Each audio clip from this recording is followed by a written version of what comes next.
Pues, Hola, ¿qué tal? En nuestro mundo del metaverso existimos las personas reales y hoy tenemos el placer y el privilegio de estar con la doctora Marlene Alfaro al cuadrado, de Costa Rica, de la Universidad de Costa Rica. Ella tiene unas responsabilidades muy altas, muy fuertes, y nos pareció muy pertinente secuestrarla unos minutos para poder intercambiar algunas preguntas que tienen que ver con su estupenda práctica docente dentro del ámbito jurídico. Y quisiera empezar, Marlene, preguntándote un poquito para tener el contexto de el tiempo, la experiencia. Por ahí dicen que ya llevo 25, ya llevo 50 años, pero eso no significa que hagamos las cosas bien. Tiene que haber un corazón pulsante, tiene que haber una pasión, una vocación.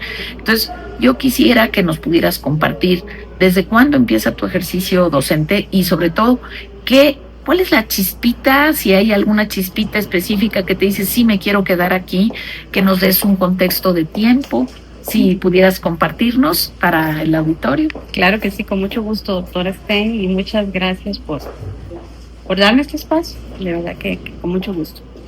Yo empecé en la docencia sí ya hace bastantes años, podríamos estar hablando.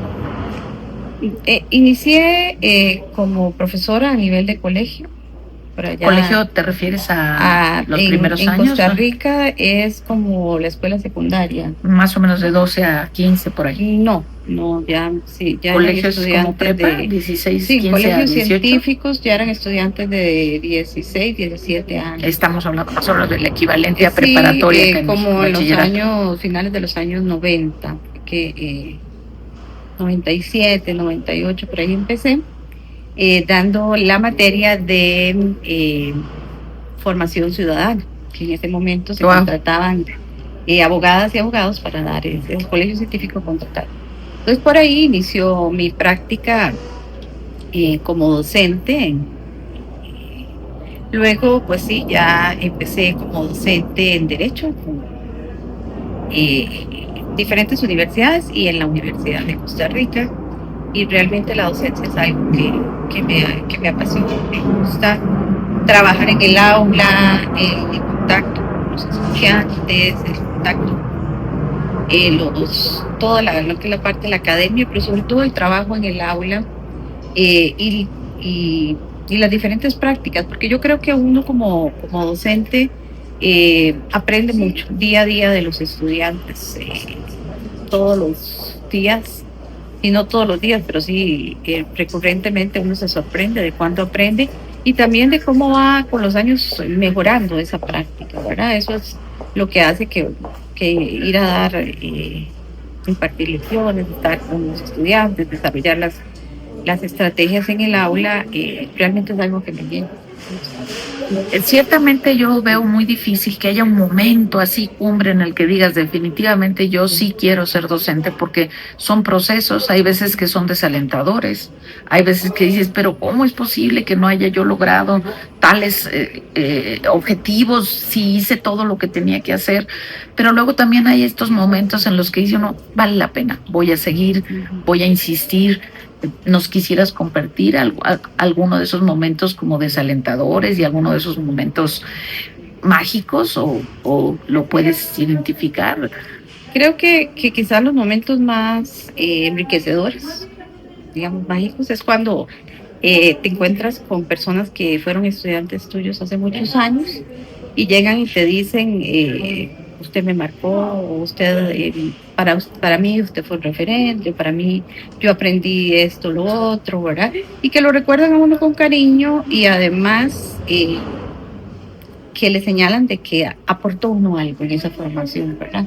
La retroalimentación. Esos son los momentos mágicos, yo creo que sí. Que le dicen a uno, bueno, a pesar de, aquí sí, esto me gusta. Y yo siempre creo que estamos aprendiendo diariamente. Si uno vuelve a ver muchos años atrás, dice, no, qué cosas, qué montón de cosas tal vez hice mal como docente, ¿verdad? Pero es un día a día, es un aprender, mejorar, y estoy en ese proceso todavía hasta que hasta el final. Yo creo que, como ves que sí, así se hace un poco de magia porque ningún grupo es diferente, ninguna persona es diferente y hay coyunturas y uno tiene que tener la chistera para hacer magia con lo que tienes en ese momento. Hay veces que una cosa te funciona, hay veces que no y realmente es un desafío importante. Claro. Y cuando hablamos de generar una identidad docente o de una epistemología docente o de una teoría pedagógica única, yo sinceramente estaría en contra porque imagínate uniformar a todos los docentes en todas las aulas, en todos los momentos, me parece que sería muy desafiante, pero sí creo que podemos tener tal vez una lista de cotejo, de recomendaciones, de sugerencias que no necesariamente le pueden funcionar a la otra persona, porque también el contexto institucional es muy distinto, ¿no? Entonces a veces se cuenta con apoyo institucional, a veces menos. Y en este contexto, cuando estamos promoviendo, por ejemplo, el cambio de decir de alumnos, decir estudiantes, porque no son sin luz, sino que tienen mucha luz que sacar, por ejemplo, no decir los derechos del hombre, sino los derechos de la persona. Estamos sugiriendo que este aprendizaje jurídico activo pues pueda compartir un espacio de prácticas comunes que no necesariamente son válidas para otra persona. Entonces, el motivo de pedirte tu colaboración y querer exprimir un poco de tu valiosísima experiencia tiene que ver con que nos ayudes a definir en tu aula, en tu espacio de expansión, cómo definirías o cómo caracterizas o qué prácticas docentes utilizas para generar esa actividad o proactividad. Y te soy muy franca, estamos partiendo de ir en contra de un estigma que tenemos en ocasiones en el ámbito jurídico, que es el hiperformalismo, ¿no? Esta rigidez, que ya no nos ayuda para generar justicia cotidiana. Entonces, ¿cómo nos podrías tú sugerir, qué podrías compartirnos en este aprendizaje jurídico activo que tú promueves? Bueno, yo creo que hay actividades que contribuyen en todo esto, no solo en el aula, ¿verdad? Porque están las actividades presenciales en el aula, pero también están las actividades asincrónicas y las sincrónicas virtuales. Entonces, creo que como docentes tenemos que aprovechar ambos espacios, tanto el espacio presencial en el aula con los estudiantes y las estudiantes, como el espacio de la virtualidad. Bueno, por ejemplo, en el caso de la Universidad de Costa Rica hay una plataforma virtual que nos permite desarrollar desde la sincronía o desde la sincronía diferentes estrategias para precisamente que se dé ese aprendizaje autónomo y más activo de parte de los estudiantes. Por ejemplo, en mi caso yo utilizo estudios de caso, utilizo análisis jurisprudencial. En el aula también se pueden desarrollar debates, creo que es muy importante para la enseñanza del derecho. El desarrollo de investigación en los cursos de metodología de la investigación y sobre todo investigación empírica, ¿no? O sea, investigación a través de la cual se explique, se comprenda y se ponga en práctica todo lo que es el proceso y las diferentes etapas de investigación, ¿verdad? Desde el diseño de la investigación hasta la elaboración de los instrumentos, bueno, toda la parte del diseño con todos sus elementos, y luego la inmersión en el campo, el desarrollo de entrevistas, etcétera, que permitan que los estudiantes no solo conozcan la teoría, sino que también, aunque a veces con ciertas limitaciones, ¿verdad? Porque no están los recursos como un instituto de investigación, pero por lo menos que hagan en la práctica un poco conocer cómo es que se hace la investigación en práctica. Yo sí creo que, por lo menos en los años de enseñanza, de experiencia como docente, en este proceso de enseñanza y aprendizaje, ¿verdad? Que va en dos líneas, no es solo uno hacia allá, sino de allá para acá, es un proceso de enseñanza y aprendizaje. En realidad cada grupo es diferente. Hay estrategias que usted desarrolla con un grupo y luego las hace con otro y es súper interesante porque los resultados son diferentes positivamente. Y creo que algo muy importante, a pesar de que no hay estrategias únicas, ¿verdad? Hay que valorar qué es lo que usted como docente quiere, cuál es su objetivo. con qué grupo va a trabajar, qué es lo que quiere alcanzar, pero algo fundamental es la planificación docente. Y en la planificación ahí es fundamental hacernos preguntas como docentes, bueno, ¿de qué manera voy a abordar este tema? ¿Cómo lo quiero desarrollar? ¿Se presta para un estudio de caso? ¿No se presta para un estudio de caso? ¿Se presta para un análisis de sentencias o no se presta? ¿Se presta para un foro virtual? ¿Verdad? Porque a veces hay temas que no, hay temas que sí. Y entonces ahí es donde entra la planificación docente, decir, bueno, ¿cuáles son mis objetivos como docente? Y además, ¿cómo? Ahí es la parte incluso metodológica aplicada a la pedagogía, ¿cómo lo voy a hacer? ¿Y de qué manera lo voy a hacer? Entonces, quizás mi recomendación principal es planificar. Y esa planificación lleva todo ese proceso y esas preguntas. ¿Cómo los voy a mover? ¿Cómo los voy a motivar? ¿Qué voy a desarrollar? ¿Qué contenidos? ¿Y cómo lo vamos a hacer? Etcétera. Encontramos una serie de afinidades fuertísimas contigo y hay una noción didáctica que se llama la intencionalidad docente, pues que como que le roba ese protagonismo de Maquiavelo de fines y medios, que tiene que ver con qué quiero hacer y a través de qué procedimientos lo quiero hacer, qué metodología me acomoda para lograr este fin.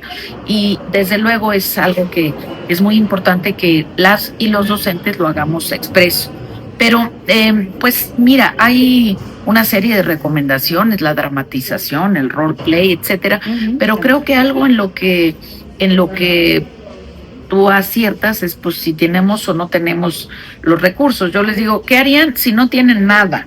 Porque todo el mundo quiere el aula y la computadora y el avión y pues no siempre los podemos tener, desafortunadamente, pero un excelente docente puede hacer magia, ¿verdad? Bueno, yo aquí quisiera destacar dos afinidades que encontramos con tu trabajo y el motivo por el que también te estamos invitando es que nosotros trabajamos desde 2020 un autor que se llama Rolando García, que tiene que ver con el diseño del pensamiento complejo y que destaca mucho la importancia de delimitar de acuerdo a este tirano que nos gobierna, que es Cronos. Porque si tú tienes un mini semestre de 2 meses o de 3 meses, no puedes esperar una tesis doctoral de 500 páginas. Eso es inviable, es inviable. Entonces, el tema de lo que nosotros llamamos el gradiente de realidad, empezando por el tiempo. Porque tú puedes querer hacer 20 cosas, pero nada más tienes 60 horas o 40 horas o las horas que tengas en cada materia. Entonces, esto que tú nos propones de las preguntas, nosotros le llamamos preguntas estratégicas o preguntas integradoras, siguiendo a Rolando García, que yo veo que tú también estás hablando generadoras de curiosidad, de conocimiento, muy bonito el término, que pues nos sugiere mucho de por dónde estás pensando. Y el otro punto es que nosotros empezamos a trabajar los canales formalmente en 2008 y luego en 2014 y utilizamos el material grabado para que en los comentarios que se pueden subir de acuerdo a las plataformas gratuitas se vayan haciendo foros, pequeños foros en donde la gente pueda opinar y vemos que tú tienes un trabajo muy importante en este análisis de los foros virtuales y fíjate que nosotros empezamos en 2005 pues como no teníamos recursos, empezamos a hacer congresos y cosas por Skype, que tenía una versión gratuita, y de allí pudimos ver que las plataformas se fueron haciendo más intuitivas y permitiéndonos interactuar. Entonces, invitamos a quienes nos escuchan a consultar el trabajo, el artículo científico. Vamos a ver si la doctora nos quiere regalar un mini curso. Y allí va mi tercera pregunta para cerrar, querida doctora Marlene Alfaro. Nuestra pregunta es, nosotros estamos generando sociedades del conocimiento abiertas en donde le queremos robar a cada quien un poquito de su generosidad para tener este conocimiento open access, gratuito, porque pues hay muchas veces como los cursos en plataformas virtuales, te dan el curso y te dicen, bueno, te regalo el curso, pero si te quieres certificar cuesta tanto. Entonces nosotros no estamos monetizando nada. Entonces nosotros te preguntaríamos para cerrar, doctora, dentro de tus líneas que te están apasionando, investigación concreta, con cara, con nombre, con apellido, ¿en qué podríamos solicitarte esta generosidad para a lo mejor grabar un mini curso de 10, 15, 20 minutos en alguna de estas preocupaciones tangibles? Esto que estamos llamando la interpenetración y la creación de tramas de sociedades del conocimiento, que pudiéramos decir, la doctora Marlene está trabajando ahorita con este caso concreto, poder ayudar a hacer un nodo y poder hacer algún material grabado. ¿Cuál sería esta pasión que te está preocupando ahorita en este 2024? Bueno, creo que principalmente la ponencia que traje acá a este congreso, que es de qué manera